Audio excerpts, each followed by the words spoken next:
Has hecho mención en varias de tus obras a la definición de la locura como esa demanda desesperada del amor que la sociedad nos negó, pensando un poco en los modos de vivir, en las prácticas de la sociedad de hoy. ¿Cuál crees que es el trato y el lugar que le damos a la locura hoy? No he dejado en mi vida de buscar la verdad. Algunos lo podrán creer, acaso otros no. Creo que también mi conducta creo que permite que después de tantos años de buscar la verdad, alguien pueda decir, bueno, por lo menos fue un hombre obstinado. Desde esa obstinación, tal vez llegue el tiempo, por la edad que tengo, como de ir recogiendo algunas conclusiones, porque en general mi búsqueda de la verdad, muy socráticamente y acentuado a partir de haber trabajado con la persona que más influyó a nivel intelectual en la Argentina, en mi producción, en mi propia conducta, hablo de Enrique Pichon Rivière, es como que llegan tiempos, insisto, en que uno tiene como que ir juntando sus conclusiones. Y, y otra vez vuelvo, y mis conclusiones surgen a partir de haberme preguntado, desde que puedo dar referencia de mis actos, de haberme preguntado mucho. Es decir, de ser concretamente un hombre socrático, nietzscheano socrático, nietzscheano en el sentido de la sospecha y socrático en el sentido de preguntar a los demás, de preguntar a la sociedad de la que uno es parte y de preguntarme a mí. Y creo que ha sido como un gigantesco trabajo de años y años y años de sospecha y pregunta, de sospecha y pregunta. Tal vez he llegado al tiempo de que quizás de tanta sospecha y de tanta pregunta tenga como una cierta obligación ética en el final de mi vida. Uno siente que se va volviendo la sombra de sí mismo, de ir como recogiendo qué me quedó de tanta sospecha, qué me quedó de tanta pregunta. Y no es que me quiera escapar, sino, ya que querés que conversemos, como plantar desde dónde converso. Es que estoy convencido que voy a terminar mi vida tal como la empecé, desde la sospecha y la pregunta. Y eso también porque tomo conciencia de que cada vez estamos viviendo un tiempo de lo rápido. Después podríamos ver si eso de la rapidez de esta época produce un bien, produce un mal, no produce nada en especial, si la rapidez cuando uno la mira va también en relación a su propio deterioro. No niego que caminando soy más lento, no niego que mi cuerpo es más lento, y seguramente tendré que ir admitiendo que también el funcionamiento de mi cabeza es más lenta, que por más que tenga más conocimiento desde la experiencia, más conocimiento a nivel del episteme, de más lecturas, pero me siento más lento. En un mundo que a la vez siento que es más rápido, pero obvio, puede ser que el mundo sea más rápido en relación a sí o que también sea más rápido en relación a mí. Es decir, que no es que el mundo es más rápido, es que yo soy acentuadamente lento. Pero superando cualquier depresión, porque aquí en la Patagonia, la luz de la Patagonia, hoy me levanté tempranísimo, salí a mirar el cielo y como que mi histórica melancolía de poeta, de pensador, cede ante la belleza de la naturaleza. Entonces, bueno, estoy tomado por todas las preguntas, porque ayer hablé muchísimo, di muchas clases, me hicieron muchas preguntas, me han llamado desde distintas partes del mundo, y cuando hablo del mundo es del mundo en serio, desde el país, pero también desde Europa, por las situaciones en que estamos viviendo. Todo eso hace que cuando ante cualquier pregunta de fondo, y es muy de fondo lo que me preguntas vos, el tema de la locura es una de las preguntas fundamentales de nuestra existencia. Y puede ser como, no es muy cierto, Vicente, alguien podría decir, la locura es un borde de lo social, es un borde del espíritu humano, es un borde de la sociedad, es un borde de la realidad.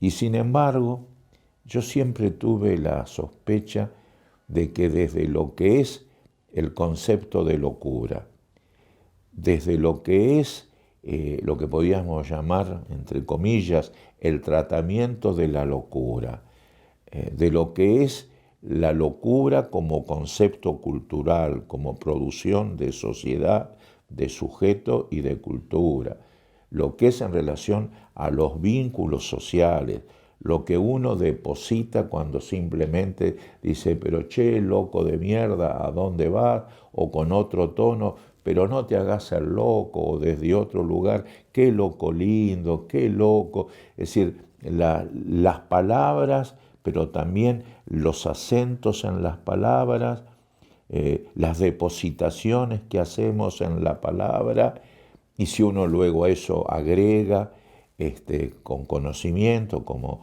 en mi caso, a partir de mi interés, el estudiar las leyes que históricamente han hablado de la locura, las instituciones que se han creado para reflexionar, para dar respuestas a la locura, la cantidad de muertos que han muerto en nombre de la locura. Si uno se anima a leer al menos un poquito de todo lo que se ha escrito sobre la locura, entiende que estamos realmente ante una de las preguntas mayores que las sociedades y que los seres humanos se puedan hacer sobre el sentido de la vida, el sentido de la muerte, por qué vivimos en sociedad, y también sobre qué son las normas que de alguna forma el intento mayor de los seres humanos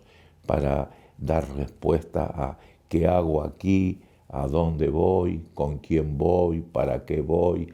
Es decir, bueno, a partir de la locura se puede tratar de entender la historia de la humanidad, la historia específica de cada ser en su momento en el mundo. Por lo tanto, cobra como una trascendencia que pocas palabras, que pocos conceptos se pueden convertir como ella en disparador. Si yo te pregunto, ¿qué pensás sobre la locura? ¿Qué pensás sobre los locos? ¿Qué pensás sobre la cultura de la locura en un momento histórico de la humanidad, o de tu país, o del lugar donde estás viviendo? Y es una pregunta cuya respuesta toca todo lo que vos sos, todo lo que es la sociedad y todos los vínculos que se dan entre entre una subjetividad y otra subjetividad. Es decir, es como una pregunta mayor. Y no es que sea la única, pero lo que insisto es que hay pocos conceptos que nos permiten, por ejemplo, amor, crimen, es decir, 3 o 4 palabras, estuche, podríamos decir, caja de Pandora, que la abrís y no terminás de reflexionar nunca. Si desde que uno es niño hasta que uno muere, podría plantearse como registro de su vida, como cuaderno de viaje, que qué pensaste a lo largo de tu vida y qué hiciste frente a la locura. Obviamente, no todos le van a dar la misma importancia, porque otros pueden viajar por el mundo sobre la palabra amor, que es también un viaje extraordinario, preguntándote toda la vida qué es el amor, las relaciones que el amor tiene, desde la ética, desde la religión, desde el arte, desde la economía, todo. Pero no todas las palabras tienen como esa carga. Y la pregunta también fuerte sería, ¿por qué, Vicente? Una de las preguntas que te instalaste desde niño, y no es que lo estoy inventando ahora la respuesta, porque recuerdo que en mi libro Conversaciones con Enrique Pillón sobre el arte y la locura, en mi propia introducción, yo planteo la gigantesca impresión que me causó cuando, siendo niño, acompaño a un amigo que va al entierro de su madre y que lo veo tan solo, que lo veo tan desamparado, porque no estaban viviendo juntos con la madre, y le digo, ¿por qué estás así? ¿Por qué nadie está con vos? Y yo era un chico, debía tener 8 años, y él me dice, porque mi mamá estaba loca. Y a partir de eso es como que puedo también decir que buena parte de mi vida fue entender por qué ese amigo mío de la infancia me plantó esa respuesta que yo he querido como entender siempre. Y tampoco es casualidad que, siendo también un niño y a partir del hecho de que mi abuelo tenía una librería de libros viejos, haya podido acceder a ciertas obras. Se me crea o no, era un niño cuando leí todo un texto de Platón sobre qué es la locura, cuando Platón habla de los posesos. Claro, no entendí todo lo que Platón decía sobre la locura, sobre los locos. Lo que digo simplemente que era un niño que lo leyó. Y también puedo decir que ahora soy un hombre viejo, grande, que todavía no tiene claro todo lo que Platón quiso decir cuando escribió lo que escribió. Y el Fedro, por ejemplo, me sigue desafiando como debiera desafiar a cualquiera. La pregunta entonces que me podría hacer es ¿por qué hay ciertas palabras y no otras que me tocaron como sujeto? ¿Por qué tanto la locura y por qué no otra? Bueno, insisto, para bien o para mal, hay palabras cuya potencia es que no cesan en interrogarte. Yo creo que uno quizás también pueda evaluar la potencia de la cosa en sí a partir de su capacidad de generar el interrogante. Hay palabras que te pueden generar más interrogantes que otras. Quiere decir entonces que desde mi concepción, humilde concepción del mundo, son como palabras más importantes, porque no todas las palabras te pueden despertar una obsesión, que en mi caso, si estamos hablando de que a los 7, 8 años ya me empecé a preguntar, bueno, son 70 años preguntándome. ¿Y en mí qué implica preguntar? Bueno, implica un abordaje para la respuesta. Yo he tratado de contestar a qué es la locura desde, por ejemplo, un montón de obras que he escrito. Horacio González, un intelectual que ha tomado en serio mi obra y que la ha estudiado, le llamó también la atención, lo ha escrito, la cantidad de textos y de obras que tengo escritos sobre la locura. No es muy simple. Yo ya no sé cuántas, pero por lo menos así fácilmente 8, diría. Y no es frecuente que un escritor escriba tantos textos sobre el tema. Y están los poemas que he escrito y están textos de reflexión, porque también he abordado la locura no solo desde el arte, sino desde la reflexión. ¿Por qué entonces? Bueno, vuelvo a decir, quizás porque en mi infancia hubo un hecho fundante de mi sospecha del mundo, pero también quizás porque pude percibir que detrás de la posibilidad, no de responderme, insisto, sino de preguntarme, habría una de las posibilidades de dar sentido a mi vida y de marcar como mi propio destino como intelectual, tanto en el campo del arte como en el campo del pensamiento y en el campo de la docencia, que son los campos que yo he transitado, porque no me puedo negar ahora a los 77 años que no soy un intelectual. La calidad, si es bueno o malo, eso ya no depende de mí, pero yo vivo desde el pensamiento. Desde la mañana, hoy a las 8 ya me llamaron, ¿y usted qué opina sobre tal cosa? Y o sea que tengo que tomar varios cafés, pedir que llamen en 15 minutos y ya tengo que organizar una reflexión. Y ahora estoy con vos tratando de organizar una reflexión y a las 5 voy a hacer en Roca una reflexión pública y luego tengo que reflexionar ante los estudiantes. O sea, vivo de la reflexión y me permite burlarme de mí. Qué país loco que te permitió toda la vida. Yo creo que empecé a vivir de las reflexiones cuando tendría más o menos unos 20 años. O sea que llevo 57 años viviendo del aire, porque es eso, reflexionar son potencias de vida que se escapan hacia el cielo vía aire. Y no sé bien qué es el aire ni cómo está compuesto, no sé, nunca investigué de qué está compuesto el aire realmente. Oxígeno, ¿no? Pero no estoy del todo seguro si es solo oxígeno.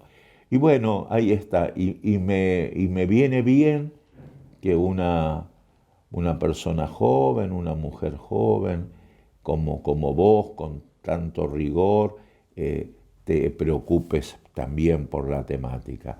Quiere decir que es una temática que tiene potencia y que tiene necesidad de ser, diríamos, respondida desde algún lugar. Y hay otro ángulo, mi propia práctica.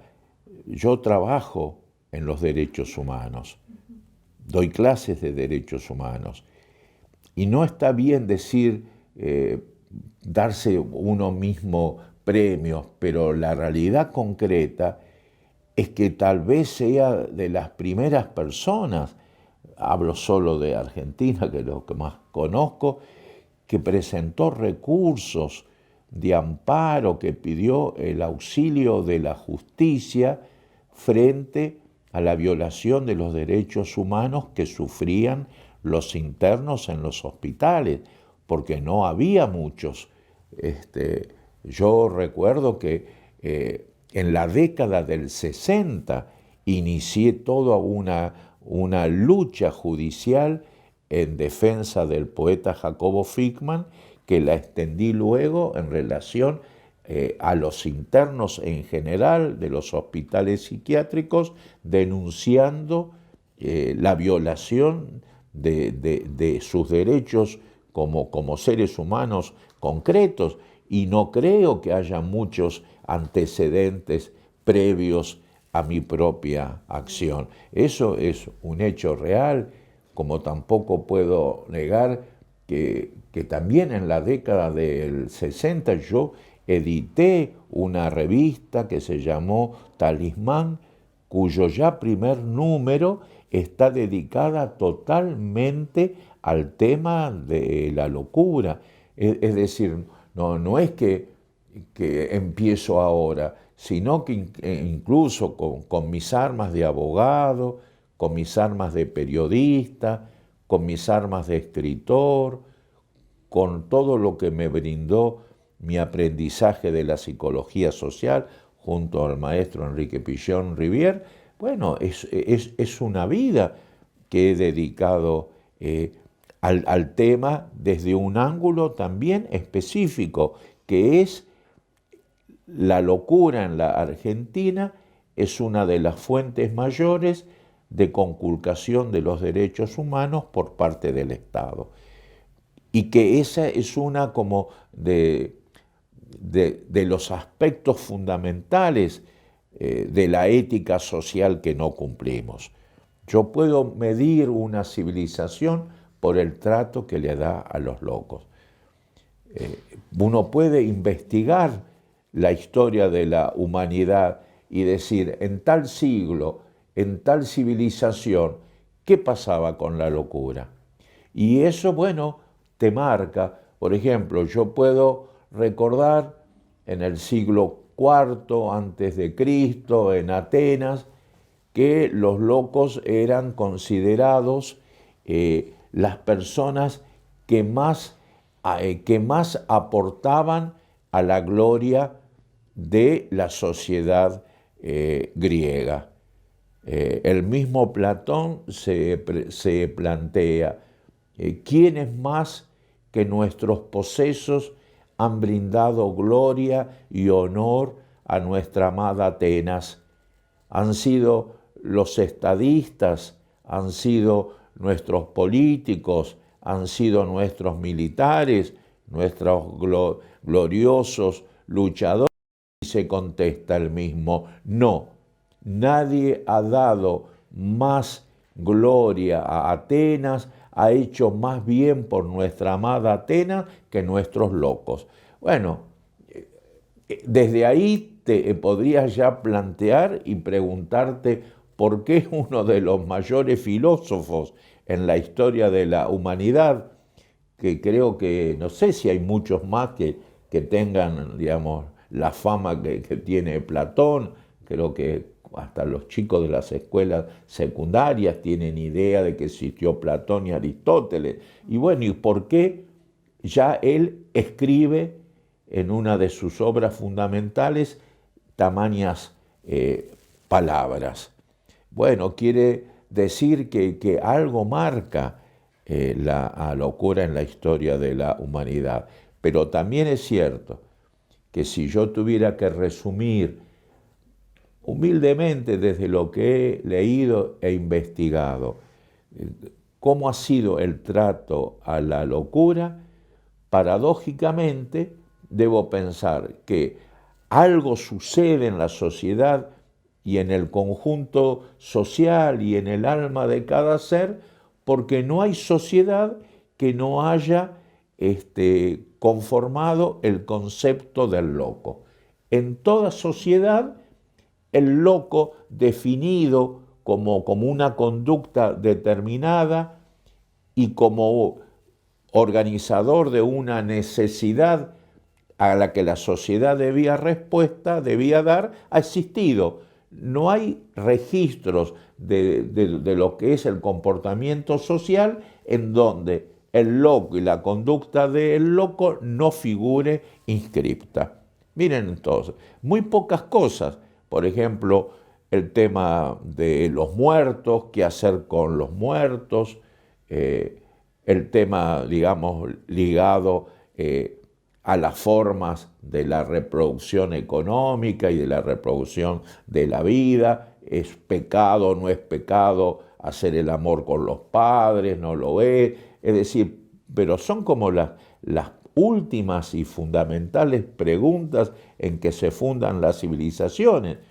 Y en esas pocas y definitivas preguntas que determinan en su respuesta la evaluación que uno puede hacer de una sociedad, está siempre la locura. Toda sociedad se preguntó por la locura y toda sociedad de una manera u otra, a nivel filosófico, religioso, jurídico, económico también, ha dado respuesta. Económico. Por ejemplo, la cultura inca. Para los incas, cuando una persona enloquecía, era porque estaba haciéndose cargo de un conflicto de los dioses con la sociedad. Él expresaba que la sociedad está en conflicto, que los dioses, entre comillas, estaban enojados por cómo se estaba portando la sociedad. Y entonces, para hacer evidente su enojo, mostraban que una persona era el enunciador de ese enojo a partir de que, entre comillas, enloquecía. Muy bien, entre las múltiples respuestas de la cultura inca, podríamos estar todo el día analizando el tema, pero hablo de la económica. Mientras estaba alguien, entre comillas, loco, dando cuenta del mal comportamiento social, lo mínimo entonces era que había que mantenerlo. Y ya en esa época, vos si enloquecías, te mantenían el mismo ingreso que en la sociedad inca, que era una especie de socialismo primitivo, le daban. Es decir, lo que vos recibías como persona que vivía en la sociedad incaica, te lo seguían dando cuando vos enloquecías. Obvio, no con cualquier otra cosa. Si te cortaban una pierna, si te pasaba algo, habría otras respuestas. Pero en relación a lo que se llamaba enloquecer, el Estado te reconocía que estabas cumpliendo como un favor social, estabas sufriendo en nombre de todos. Y miren si la economía no es importante, que de entrada la primera disposición se le mantiene, entre comillas, su salario, su ingreso. Y otra cosa que después, teniendo en cuenta mis ideas sobre la distribución de la riqueza, me puso un poco triste porque ya no era tan perfecto. ¿De qué hablo? Y es que si vos eras parte de la nobleza del Inca, tu ingreso por tu sufrimiento como loco te lo multiplicaban por 7. O sea, si eras un loco pobre, te daban tu ingreso por lo menos normal, más que en la sociedad argentina. Pero si eras un loco de la nobleza, los que vos recibías te los multiplicaban por 7. Bueno, ya ven, yo mismo me río porque estaba hablando todo bien y de golpe siento que esa perfección del mundo que yo busco, por un lado en reconocerte que en el enloquecimiento estabas haciéndote cargo de un conflicto social y que no te podían abandonar, fantástico.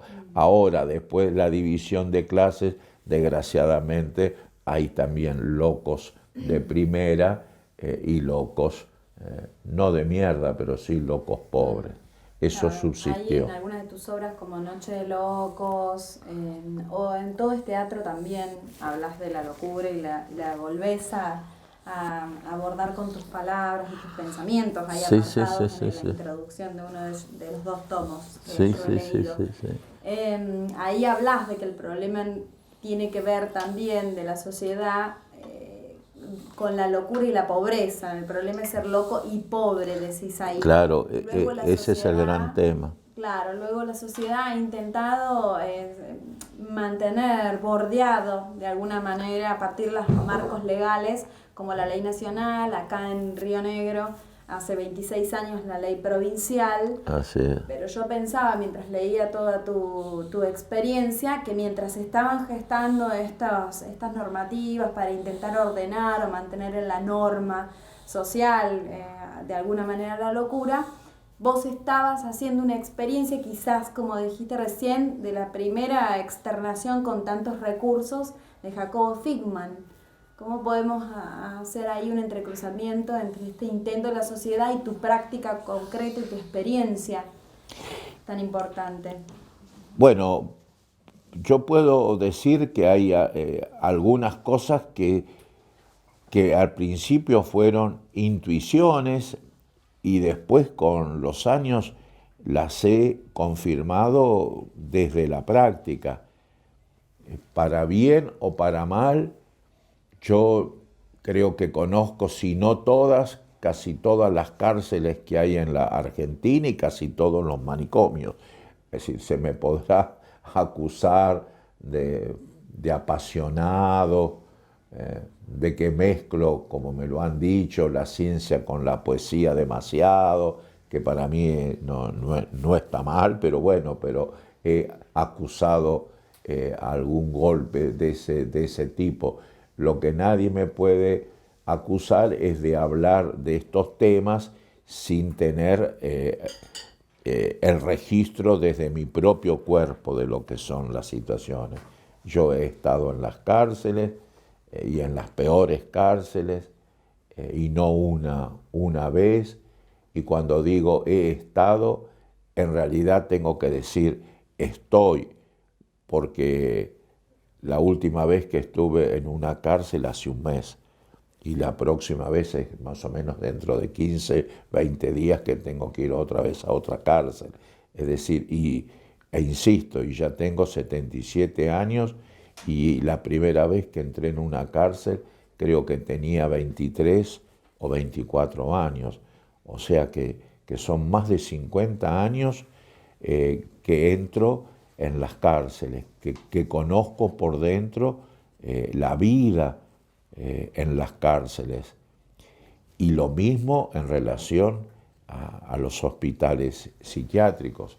Si no me equivoco, fue en el año 1965 que entré por primera vez en un hospital psiquiátrico, y sigo entrando, y sigo hablando, metiéndome en el problema. La última vez ha sido acá mismo, acá cerca, en la ciudad de Neuquén, el domingo, que se celebraron los 15 años de existencia de Artipidol, que son una institución bien de base, que trabaja con los enfermos mentales del hospital de Neuquén, a partir del teatro y la poesía, e hicieron un festival festejando, recordando sus 15 años de existencia, con los artistas internados en el hospital,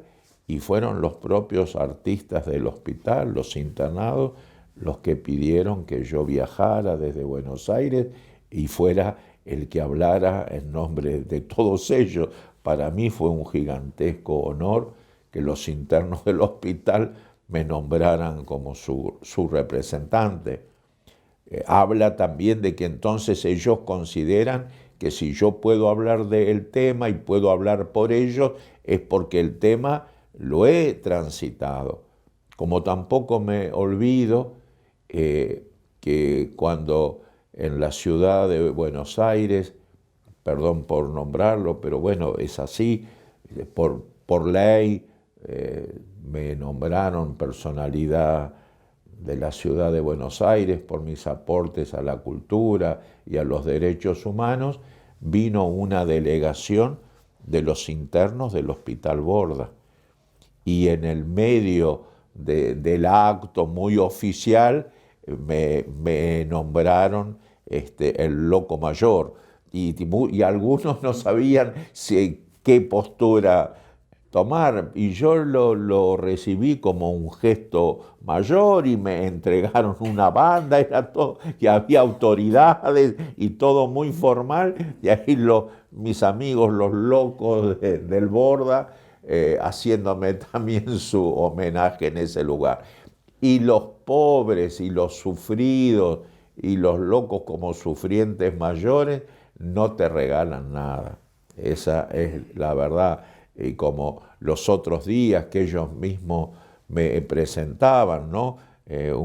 Uno de los chicos que le gusta presentar se subió, y como 5 minutos, y ahora lo voy a presentar al amigo mayor, a Vicente. Y después decía, no, lo voy a presentar de vuelta.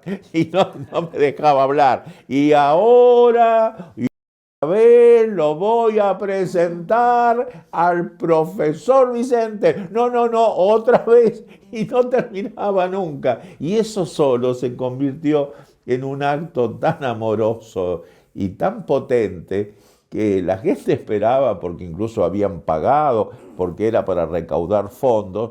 Entonces, bueno, alguna gente, médicos, yo qué sé, intelectuales, habían ido también para escuchar lo que yo podía decir, habían pagado una entrada y claro, y veían que pasaba el tiempo y todo era como una gigante. Y yo creo que fue un aprendizaje para todos, que si estaban enojados porque yo no hablaba y habían pagado por mi clase que iba a dar, porque era para juntar fondos, insisto, para montar una obra de teatro que ellos han escrito y que la van a montar ahora, necesitaban fondos. Y yo casi entre serio y no serio dije que eso era parte de lo que yo podía transmitir como aprendizaje.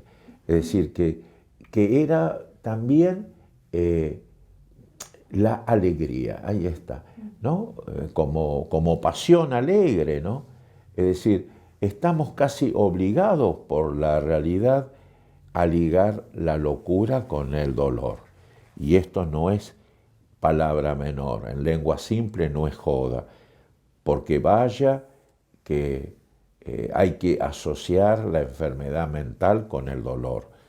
Se sufre mucho, eso es un hecho, y no hay romanticismo que pueda limpiar el dolor del alma o curarlo, no.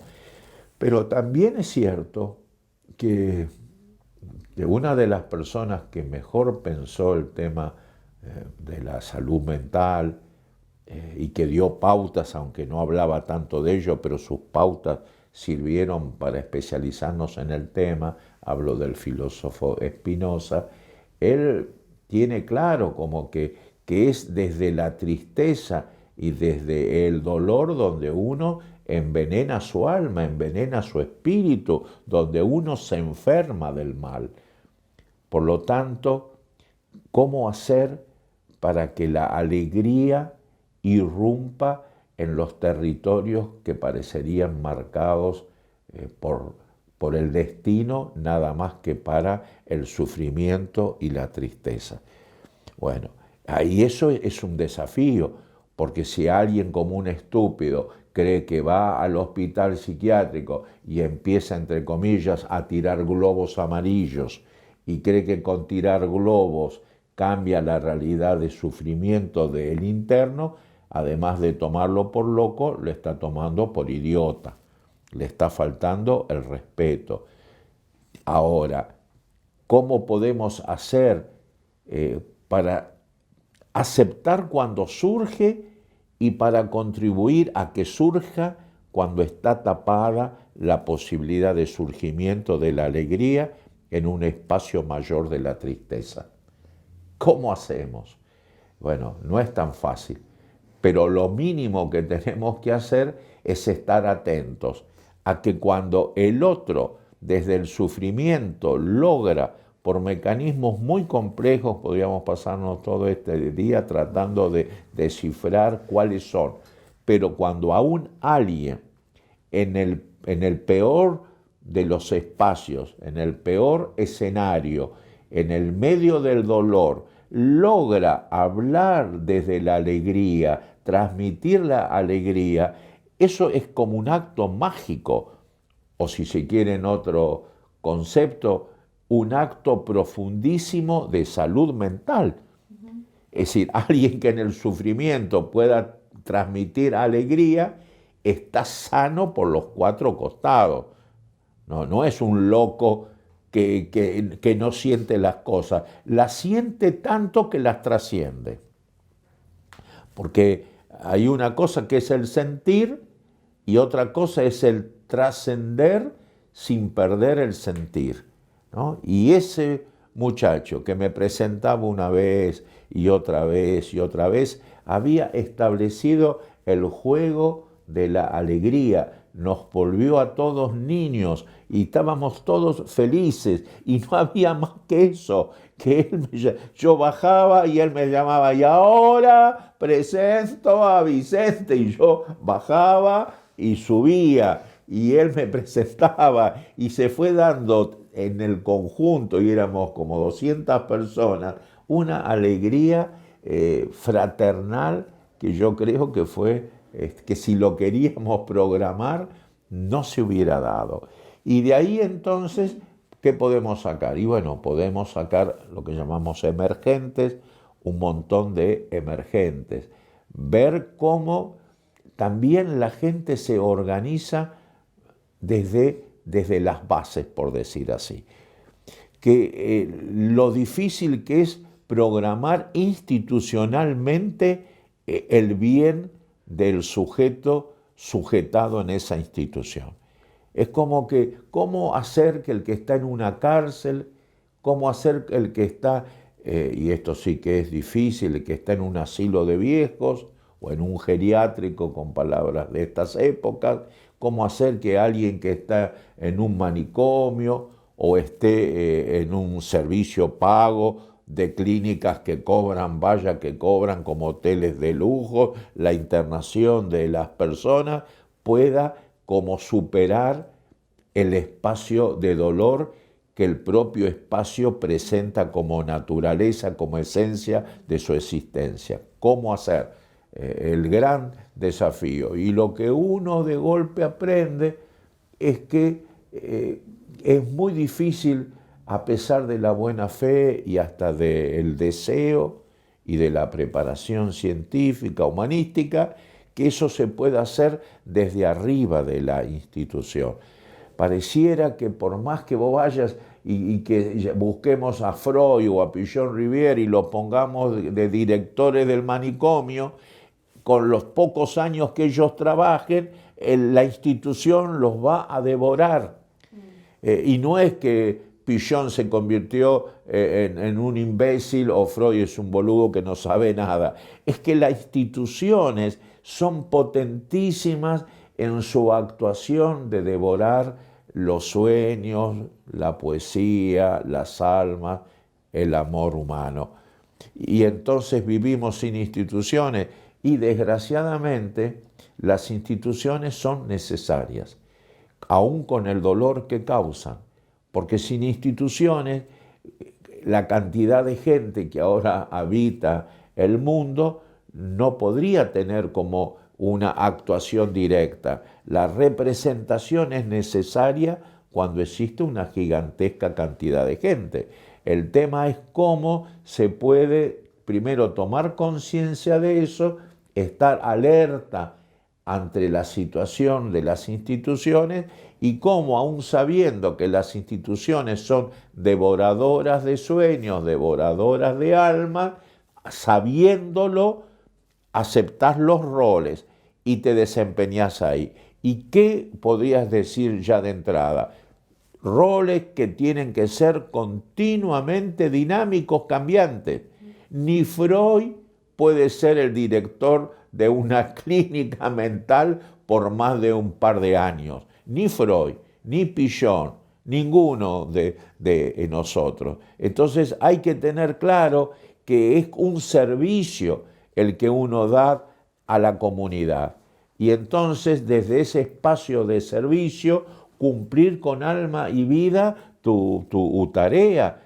Perdón por nombrarme, pero hubo un tiempo que yo sentí que ya no era útil en el hospital psiquiátrico, en el Borda. Yo había contribuido a fundar instituciones en el Hospital Borda, la biblioteca que lleva el nombre Jacobo Figman, fundé el primer taller de periodismo y literatura en el hospital y creo que en los hospitales en general, que no existía, de la mano de mi maestro, de Pichon-Rivière. Yo en la década del 60 fundé un taller de escritura y periodismo en el Hospital Borda cuando esas prácticas no estaban dadas, solo estaba el antecedente del propio Pichon con el pintor Valleplanas, que en la década del 50 habían fundado el taller de pintura, que duró poco tiempo porque la institución no lo permitió. Y después estábamos Alfredo Moffat y yo, los dos discípulos de Pichon, tratando de hacer nuestra tarea. Alfredo, desde su mirada más de base todavía que yo, fundando la peña Carlos Gardel en el fondo del hospital, donde simplemente la gente iba, se encontraba, hablaba, tomaba mate, cantaba, sin hacerlo tan precisamente, diríamos, artístico, más todavía de base popular, que poco a poco, si la gente quería arte, la fuera haciendo. Eso es la marca de Alfredo Moffat. Mi marca, no lo puedo negar, un poco más, digamos, profesional, es decir, en el sentido, yo quería que los internos tuvieran conocimientos más precisos de la ciencia de la escritura y la comunicación para poder comunicarse con el mundo desde las propias reglas del sistema. Pero eran como las dos que funcionaban bien, no sé si no era un problema dilemático. La experiencia de Alfredo y la experiencia mía eran fantásticas, las dos, y perdón por decir fantásticas, eran, digamos, necesarias, no se oponían, por eso nosotros nunca hemos tenido encontronazos con Alfredo, porque los dos respetamos la tarea que hacía cada uno, pero las dos agotan. Y cuando yo vi que ya iba al hospital cansado, hasta con cierto miedo de que hubo otra vez, entonces me di cuenta que no. Y la enseñanza te la da el propio interno.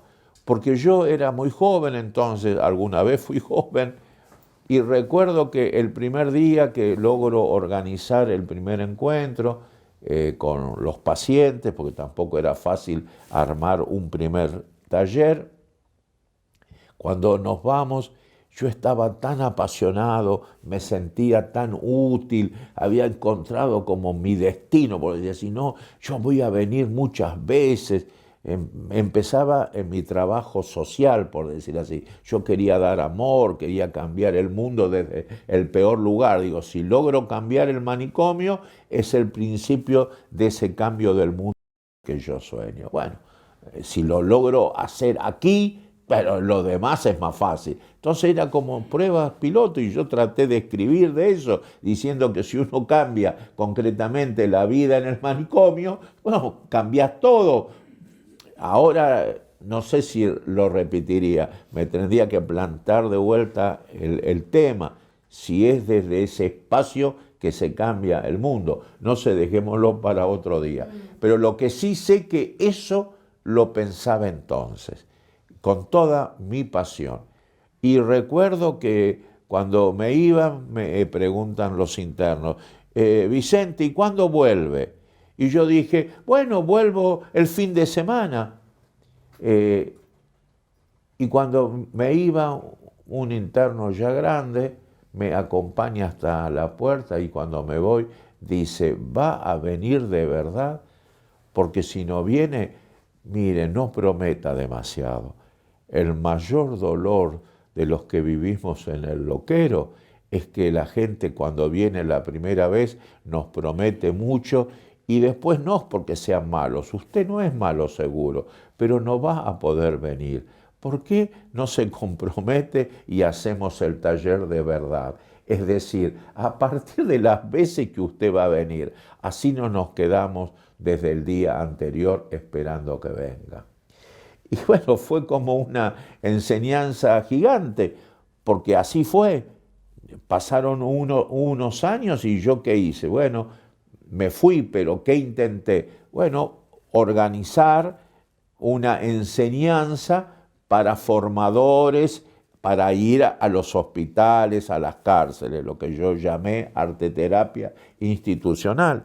Que trabajé con eso cuando por ahora no, y sigo trabajando, sigo dando clases, ¿no? Formando gente, como hemos formado gente en la Escuela de Psicología Social, aquí, en Roca, en Neuquén, justamente la gente que sigue estando al frente de Artepidol es gente que hemos formado nosotros y las primeras veces, como lo han reconocido, empezaron a meterse a partir de que me escucharon hablar a mí, escucharon hablar mi experiencia con Jacobo Fickman, ellos también quisieron hacer. Y recuerdo que estuvimos ahí, que fui al hospital de Neuquén, como he ido a las cárceles con otros compañeros ya del campo más de los derechos humanos, y hemos fundado talleres y hemos escrito libros con los presos, con los locos, es decir, eso lo sigo haciendo,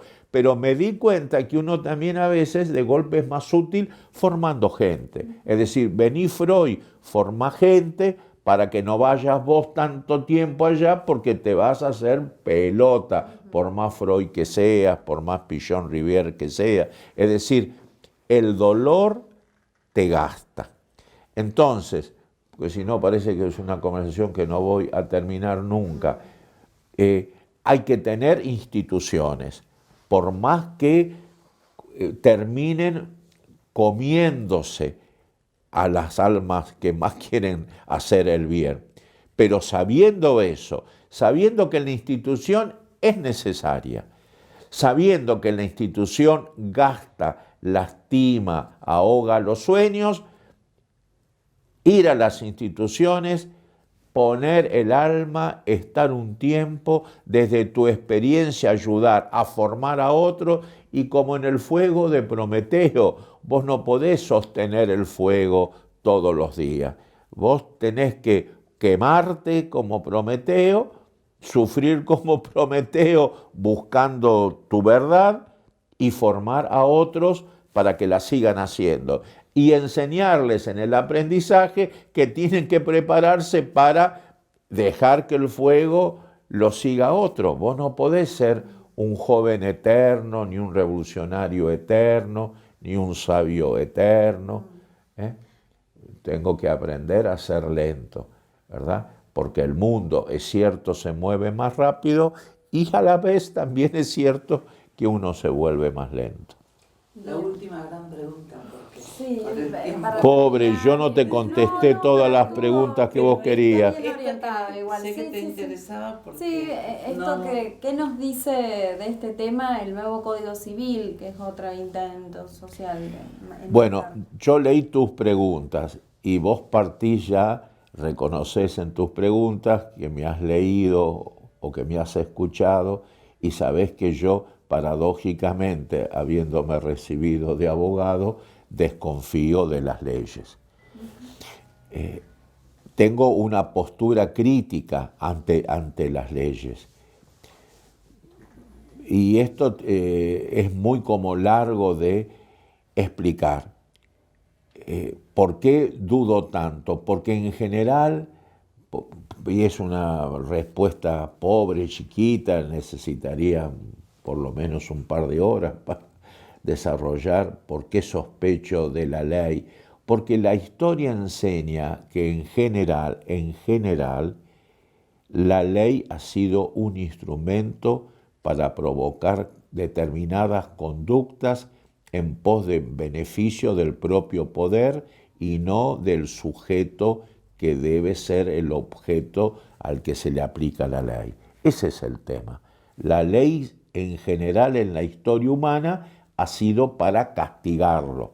Por eso hay casi como una desconfianza esencial en buena parte de los sectores populares, de los sectores marginales, de los sectores más sufridos frente a la ley. No es que la ley en sí sea el mal, es todo un tema de fondo. Podríamos dedicar todo un tiempo a discutir si la esencia de la ley es el bien o el mal. Yo, honestamente, creo que es instrumental, pero de tanto ser instrumental, de tanto usar una cara, la careta y la cara es casi lo mismo. Es decir, si bien se puede decir que es instrumental, de tanto estar al servicio del mal, es casi como, es muy difícil entender las leyes como emanadas del bien. No sé si queda claro, porque la historia enseña que a partir de la ley, los seres humanos en general han sufrido en relación concreta a la distancia del poder. Si estás cerca del poder, la ley en general te ampara, te cuida, te beneficia. Pero cuanto más lejos estás del centro del poder, más sufrido sos. Al decirle a la comunidad mapuche, por ejemplo, ya que estamos aquí en la Patagonia, ¿qué hace frente a la ley? La ley le roba sus tierras, porque ese es el tema. Porque la ley dice que vos tenés que probar legalmente, de acuerdo a la verdad que impone esa ley, que sos el propietario de tu tierra. Pero la comunidad mapuche vivía aquí anterior a la existencia de esas leyes, y son las leyes las que no le permiten tener, y hablo de esto porque en estos días, creo que más precisamente hoy, se vence la emergencia de prórroga sobre la tenencia de la tierra de las comunidades. Otra vez quedan como en pelota, como diría San Martín, frente al poder. Otra vez la ley como un enemigo. Entonces, para el sufriente, la ley históricamente ha sido usada en su contra. Como argentino me remito al Martín Fierro, que es parte de nuestra cultura. Hacete amigo del juez, cuanto más lejos estás del poder, más te van a pegar, más te van a castigar. ¿Y quién más lejos del poder está que un loco de mierda, un indio de mierda, un negro de mierda, que a partir de lo de mierda te das cuenta en qué lugar está del gallinero? Cuanto más abajo está, más te cagan. Esa es la realidad, esa es la historia de nuestro país. No quiero hablar del mundo para no discutir mucho, pero en nuestro país se formó así. Si vos tomás ya el comienzo de la Revolución de Mayo hasta ahora, cuando lo fusilan al coronel Dorrego, el primer, digamos, político grande fusilado por el propio poder. Y bueno, ¿dónde lo fusilan? Sobre la mierda, en un corral de vacas. ¿Cuál es realmente la acusación por lo que lo fusilan? Más allá de eufemismos de distinto tipo. Y él era el coronel de los pobres, de los indios, de la gente baja, la de la cocina, como se decía entonces. De ahí que en todos los diarios, en los enunciados de la época, se decía enseguida: ha muerto el coronel Dorrego, bien muerto está, y los pobres otra vez a la cocina volverán. Ese era, no me lo olvido, no porque haya vivido, soy viejo, pero no viví en esa época, pero lo he leído y me llamó la atención. Ligaban la muerte con que la gente común iba a volver a la cocina, porque la gente común era la que cocinaba, era como un trabajo, diríamos a una especie de esclavitud. Bueno, se te murió tu coronel, la ley ahora te manda. Así como, no quiero entrar en política partidaria por lo menos, pero es lo que hemos escuchado ahora. La gente tendrá que adecuarse a su realidad económica, no querer tener esto y no querer tener lo otro, como si uno quiere tener cosas para vivir mejor fuera un gigantesco pecado. Bueno, así son las cosas. Por lo tanto, esa sospecha general ante la ley la transmití históricamente a todas las leyes. Entre otras, a la Ley de Salud Mental, a la Ley Nacional de Salud Mental.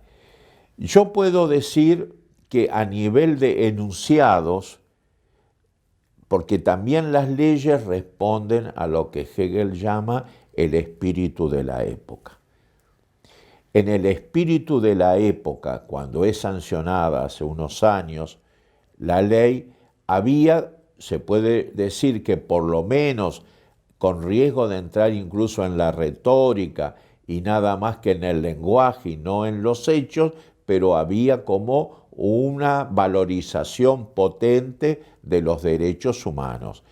La potencia incluso va en relación, les guste o no al que me escucha, a lo que es luego el otro gobierno. Las cosas son en sí, pero nos enseñan los viejos maestros, son mucho más en relación. Por lo tanto, de una época en que se hablaba del gigantesco respeto que había que tener a los derechos humanos, se pasa luego a un nuevo gobierno régimen de gobierno, donde ya de entrada el propio presidente, son palabras textuales, están registradas en la televisión, en la radio, en los diarios, no es un enunciado mío, que él dice, hay que terminar con el yaite de los derechos humanos, con la joda de los derechos humanos. Bueno, si un presidente asume y dice hay que terminar con el yaite, con la joda, con el curro, creo que fue la palabra más precisa, te podés dar cuenta que está gestando un nuevo espíritu de época. Bueno, eso es un tema. En relación al tema anterior, las palabras denuncian. Después, si se cumple todo, es un segundo tema. Pero el enunciado era Ley de Salud Mental y Derechos Humanos, lo cual es un avance gigantesco. Y yo tengo claro que fui de los primeros que bregó para que la situación en los manicomios fuera vista como una forma concreta de violación de los derechos humanos. Fui consultado. Y por supuesto que en su discurso estuve a favor y estoy en general a favor de esa ley. Pero conozco su instrumentación y su práctica. Y acá viene el tema de fondo, las cuestiones que se fueron dando y que tienen también simbólicamente su clarificación cuando en la ciudad de Buenos Aires el gobierno que anticipa luego el gobierno nacional, el gobierno concreto de la ciudad de Buenos Aires, manda a un conjunto de maquinarias, de policías, con toda una parafernalia como para una guerra, para destruir los espacios donde los pacientes podían hacer lo que institucionalmente se llama su rehabilitación. Y destruyeron todos los talleres y la gente, los propios internos, los enfermeros, los médicos parados delante de las máquinas para que no destruyeran. Y los enfermos miraban sin entender porque los policías tenían fusiles, tenían revólveres y disparaban en el manicomio. Es decir, una actitud de demencia y la ley estaba vigente. Ese es el tema de fondo. La ley de derechos humanos, de salud mental y derechos humanos y el gobierno de la ciudad de Buenos Aires que manda camiones para destruir, máquinas para destruir los talleres de rehabilitación donde les enseñaban carpintería, electricidad, a tirar abajo todo. Y a los médicos, a los trabajadores, a los locos que se paraban y decían, no destruyan más, si esto nos hace bien, a tirarles tiros. A partir de ahí, creer que no se debe hablar de la relación y de la fantasía y de las excusas que son las leyes en relación a la vida concreta y se vuelve casi grosero. ¿Cómo vamos a seguir hablando del bien o del mal de la ley de salud mental y derechos humanos luego que quien tiene que instrumentarla destruye los talleres de rehabilitación y caga tiros a los enfermos? Y bueno, es como un chiste. Es decir, no es serio, no es serio. Por más que haya cosas fantásticas, que en el frente del hospital, yo también he luchado mucho por eso, en lugar de hospital de salud mental o policlínico para la salud mental, hayan puesto transdisciplinario, espacio transdisciplinario de salud mental, es decir, dándole importancia no solo a los médicos psiquiatras, sino al conjunto de gente que se ocupa de este tema. Es decir, la ley, cuando está fuera concretamente de una instrumentación real por la sociedad, se convierte en una excusa y en una burla. Yo, porque me pidieron varias veces los residentes, los médicos y psicólogos y trabajadores en general, de la salud mental, que hable. Yo he hablado varias veces en el hospital y en una incluso con disputa con el propio director del hospital, porque los médicos y los psicólogos, los trabajadores sociales me habían invitado a inaugurar las jornadas de capacitación. Y el director del hospital no tenía que hablar, el que tenía que hablar era yo, pero él no quiso como dejar de marcar el espacio, yo soy el director, y también habló. Y ya de entrada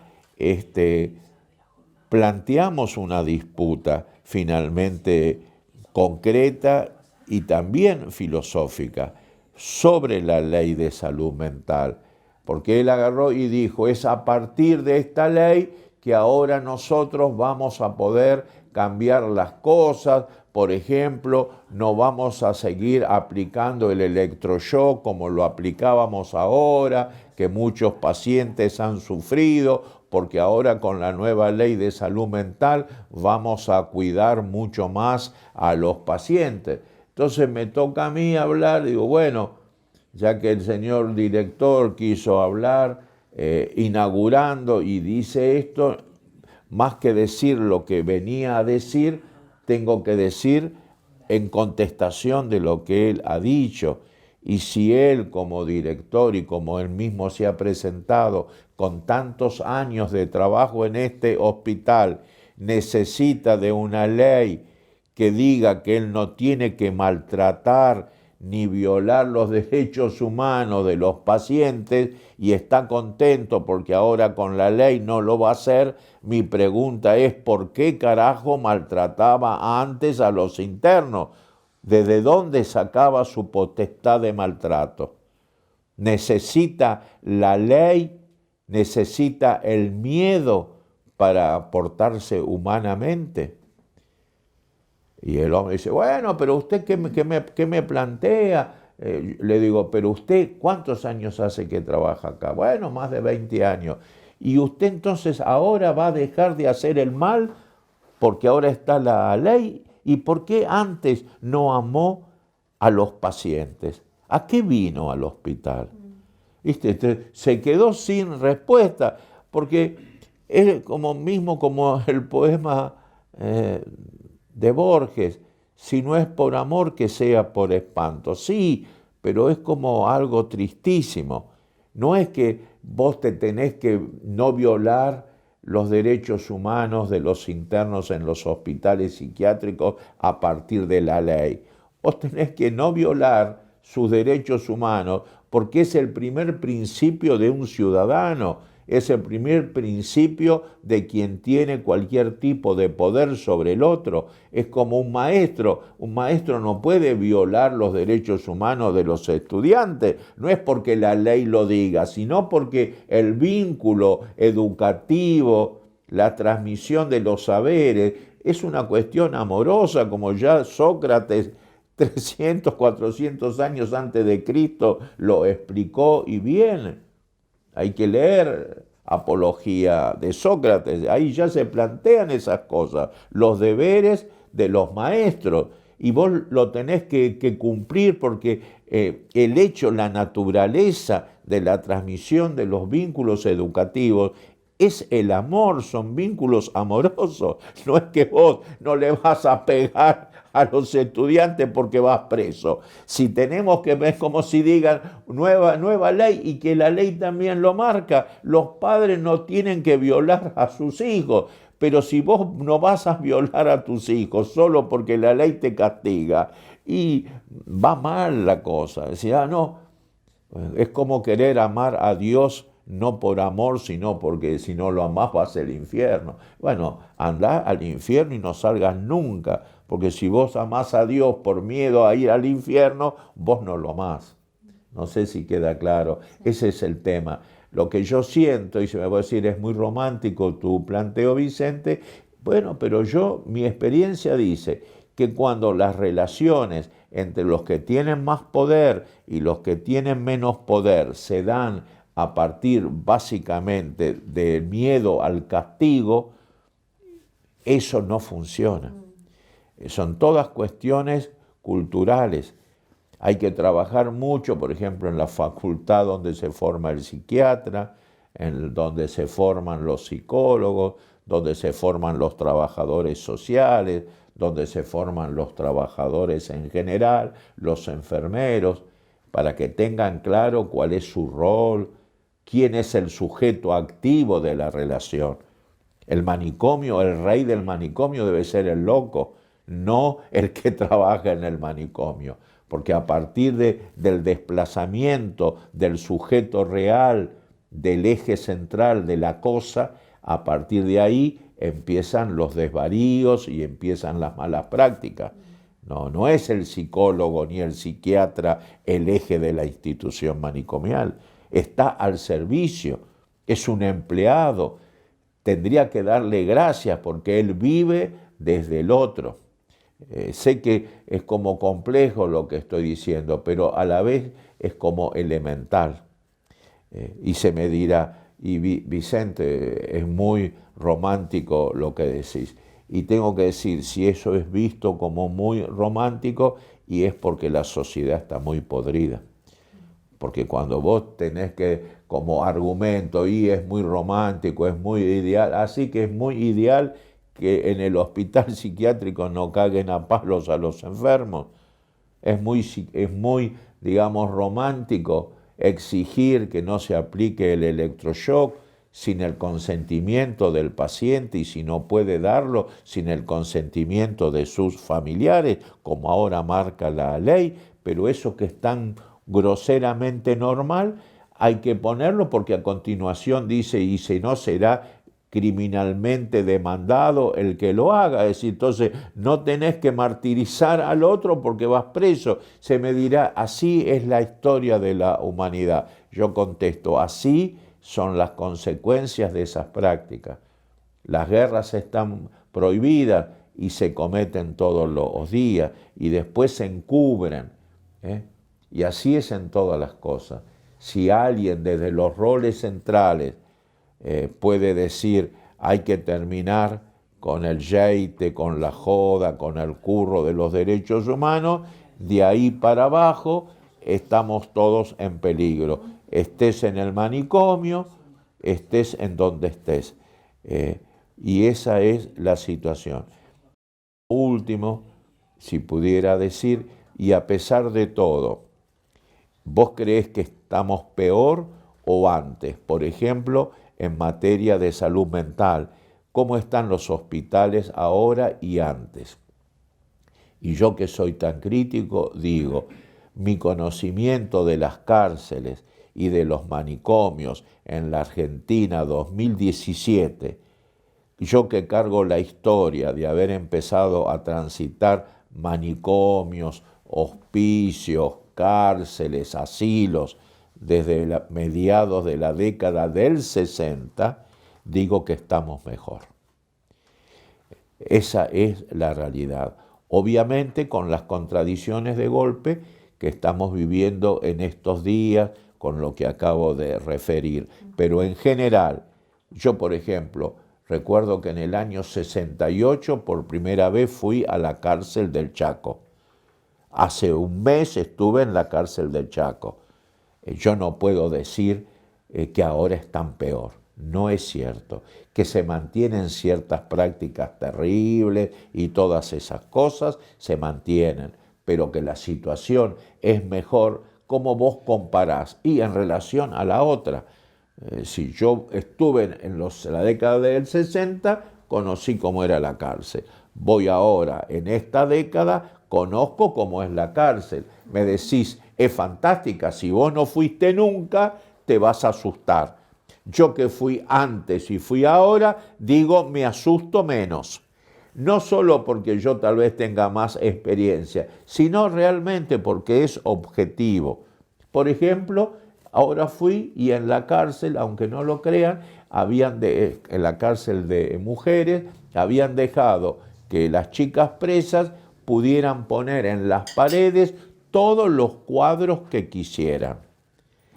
Y yo entras en la cárcel, si vos entras en una cárcel donde solo hay humedad, mal olor, oscuridad, todo, ¿cómo se llama? La cosa que te apabulla. Y entras en la cárcel, que ahora no es que es una cárcel de lujo, pero le han permitido que pinten todas las paredes, han permitido que puedan poner todos los cuadros, reproducciones que quieran. Y vos ves que todo ese pabellón está lleno de cuadros pintados por ellos, que han podido pedir que pintores les den. Y bueno, vos vas a decir que es igual. No, para mí no es igual. Vivir en la tristeza del no arte o vivir acompañado de la alegría del arte. Estás ahí y por lo menos estás un poco mejor, porque las personas en sus casas cuando pueden tratan de tener un cuadro, un florero, una florcita. Y entonces, ¿por qué vos que para vos te atribuís a hacer eso, no lo puedes hacer en una cárcel, que lo necesitas más? Me va a decir, bueno, pero así se arregla fácil todo. No es que yo digo que se arregló todo, es comparación. Hay cosas que antes eran más absolutamente negativas, algo hemos mejorado en el transcurso de las décadas. El Hospital Borda está mucho mejor de lo que estaba antes. Vos me decís, pero te peleaste ahora con el director del hospital. Me peleé como me peleé en la década del 60 con el director de ese hospital. Pero ahora la diferencia, si hablo desde mí, es que me invitaron a hablar en público delante de todos los médicos, psicólogos, trabajadores sociales y hasta el director del hospital me escuchó y polemizamos en público con él. Y cuando íbamos con Alfredo Moffat, que íbamos juntos, en la década del 60, teníamos que entrar como escurriéndonos porque en la puerta no nos dejaban entrar. Y palabra de honor de Vicente Citolema, no me olvido nunca porque salió una foto publicada por mis propios colegas periodistas en una revista a principios de la década del 70. Como yo había publicado, ya no recuerdo exacto, el dueño era Chivita, creo que la revista era 7 Días, una de esas revistas importantes de la época, no a nivel comercial, donde yo trabajaba como periodista. Y había ido al hospital y había denunciado como tantas veces la situación que estaban viviendo los internos. Era un momento en que estaban pasando hambre y mucho hambre. No olviden que hay épocas en que han muerto en los hospitales gente de hambre. La última vez fue en el hospital de mujeres, donde murieron, en época de presidente Menem, murieron 20 mujeres de hambre, en el hospital Moyano, y la gente olvida pronto. Yo escribí una obra de teatro, miren ustedes, yo también escribiendo sobre los hechos, sobre el tema. Y cuando volví al hospital no me dejaron entrar. Y iba con el fotógrafo y sacó la foto. Había puesto el director del hospital en la entrada donde está la garita policial un cartel que decía prohibido la entrada a Vicente Citolema. Y uno puede reírse todo, pero yo recuerdo que el fotógrafo sacó la foto y la llevó a la revista y se la mostró a todo en la redacción. Y entonces me maltrataron, que después pusieron en grande el cartel con la foto y habían puesto, ni ahí lo dejan entrar al loco de Vicente. Cuando yo entré a la redacción me encuentro que mis compañeros de trabajo se estaban burlando porque dicen, no ven que a este loco ni lo dejan entrar al manicomio. Bueno, un cartel que es simbólico, donde me prohibían la entrada, a que ahora les pueda dar una clase pública a los médicos, a los psiquiatras, y el director no puede hacer más que polemizar, pero no echarme, es también como un ejemplo. Que la ley esté finalizando esto, me parece bien, porque si no son capaces de amar, ¿y qué vamos a hacer? Que tengan al menos miedo. Yo tengo como siempre la idea, así como la escena más temida, es que alguien que busca hacer el mal a escondidas se meta como un sueño en el espacio de un interno sufriente y le aplique el electroshock sin que el otro lo sepa, como un furtivo. Bueno, se podrá decir, pueden darse esas situaciones de maltrato y seguramente se siguen dando, pero ahora, aunque sea por miedo, la situación es un poco mejor, por miedo de los que violan los derechos humanos. Tengo claro que cuando uno modifica la conducta del otro, desde el castigo, desde la amenaza, está sembrando finalmente un nuevo odio. Pero es complejo, hay que estar en la situación. Es cierto que un preso que de golpe no es maltratado, porque cada tanto entramos abogados en las cárceles y desde el Estado y desde el Poder Judicial se hacen informes sobre la situación en las cárceles, corre el riesgo de que en venganza de eso un carcelero que se chifla lo maltrate. Pero aún así, yo creo que desgraciadamente, mientras los seres humanos no cambian y mientras la sociedad que crean los seres humanos no tenga otras bases, mientras lo que llamamos la reproducción material de la existencia sea basada en el lucro, el espanto, en devorarse al más débil, y va a haber que tener algunas leyes para que si no es por amor, aunque sea por miedo al castigo, los que tienen el poder en el espacio agudizado del dolor y del sufrimiento humano tengan algo de protección. Si no es por amor, que sea por miedo.